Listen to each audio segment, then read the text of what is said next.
Hello everyone! Welcome to my channel, Sister Wives News fans. The sun beat down on Flagstaff, Arizona, its dry heat pressing against the sprawling houses of the Browns.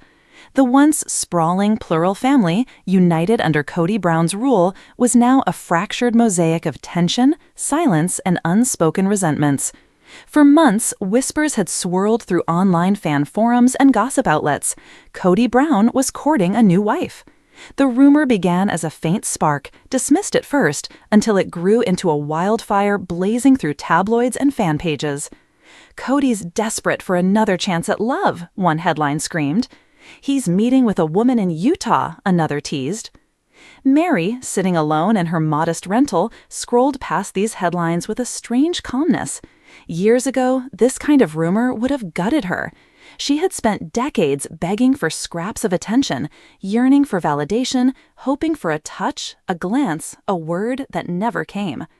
But now, she smirked, if Kody wanted a new wife, let him, because Meri had her own secret, a secret that made her heart race with excitement every time her phone buzzed. Robyn, meanwhile, paced her spacious home, anxiety twisting her features. She had been Kody's favorite for years, the last wife still legally and emotionally tethered to him. But even she felt the sting of these rumors. "Kody," she asked one evening, her voice brittle, "tell me it's not true." Kody, sprawled across the couch, flipped through channels as if the world wasn't falling apart around him. "People talk, Robyn. That's what they do." "So you're saying it's a lie?" He paused, the silence stretching, suffocating. "I'm saying," he finally looked at her, his eyes flashing with defiance, "if I wanted to bring in another wife, that's my right. It's always been my right." Robyn's stomach twisted.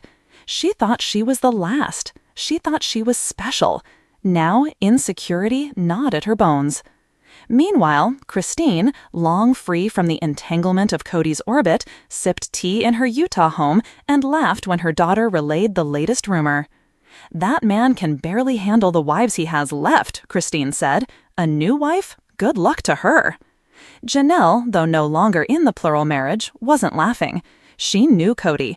He wasn't the type to accept defeat easily.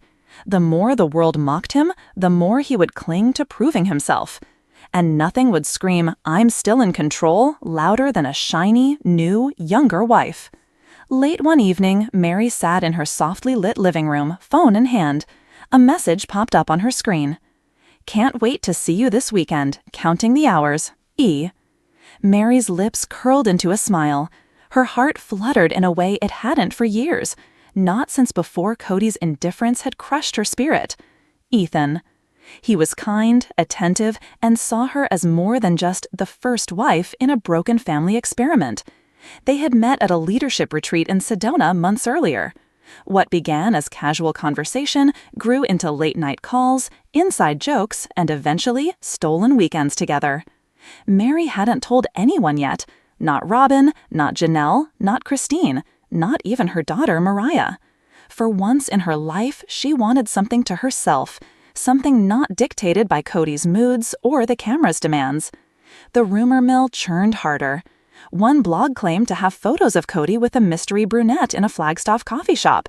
Another insisted he had been spotted house hunting with her. When the story hit mainstream outlets, TLC producers called an emergency meeting. "This could actually work for season 19, one executive whispered. "The drama writes itself." But what no one expected was what happened next. A grainy photo surfaced, not of Kody, but of Meri. She was laughing, head tilted back, across the table from a tall, broad-shouldered man whose hand brushed hers. The internet went wild. "Meri's new man," the caption screamed. "Kody gets a taste of his own medicine." For once, the spotlight shifted. And Meri, calm, smiling, did not deny it. Kody stormed into Meri's driveway one afternoon, his anger barely contained. Cameras followed, capturing every second. "You humiliated me," he shouted, slamming her door behind him. Meri didn't flinch. She stirred her coffee slowly, deliberately, before looking up. "Humiliated you? You've been parading around with rumors of a new wife for months. You ignored me for years, Kody, years. And now, when I find someone who actually sees me, I'm the problem? Kody's face flushed. You're still my wife. Am I? Meri's voice was steady, cutting. When's the last time you treated me like one? The silence was deafening. Even the producers, hidden behind their cameras, exchanged nervous glances. The family splintered further. Robyn wept to her sister, terrified of losing her place. Janelle, though quietly supportive of Meri, warned her to be cautious. Christine, however, practically cheered. "Good for you, Meri," Christine said. "He's controlled us for too long. If she's happy, I'm thrilled." But the internet exploded. Fans who once pitied Meri now rallied behind her.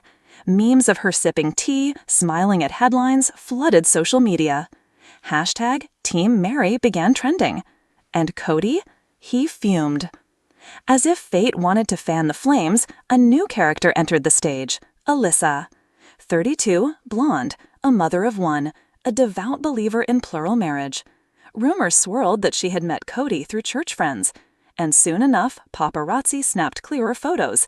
Kody holding open a door for her, the two of them walking close. Robyn's world shattered. She was no longer the last. The chaos reached a fever pitch. At the season's most explosive family sit-down, cameras rolled as everyone gathered in Flagstaff. Christine arrived first, cheerful, almost smug.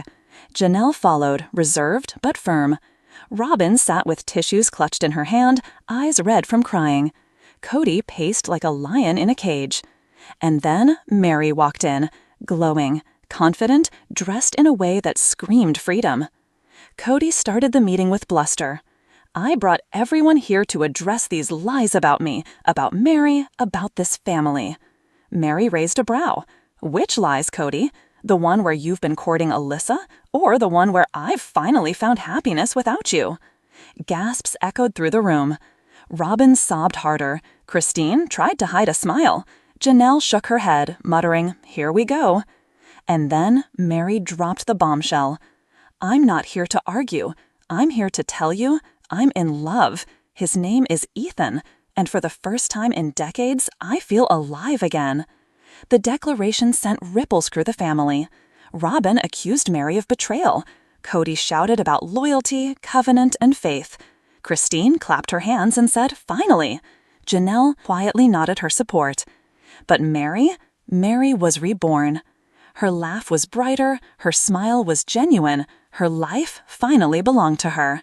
The Sister Wives saga had turned on its head.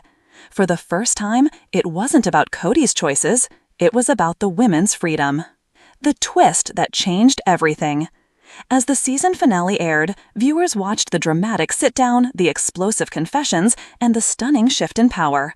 But what they didn't see was the quiet moment after camera stopped rolling, when Meri stepped outside, phone in hand, and answered Ethan's call. "Hey," she said softly, smiling at the sound of his voice. "Are you okay?" he asked.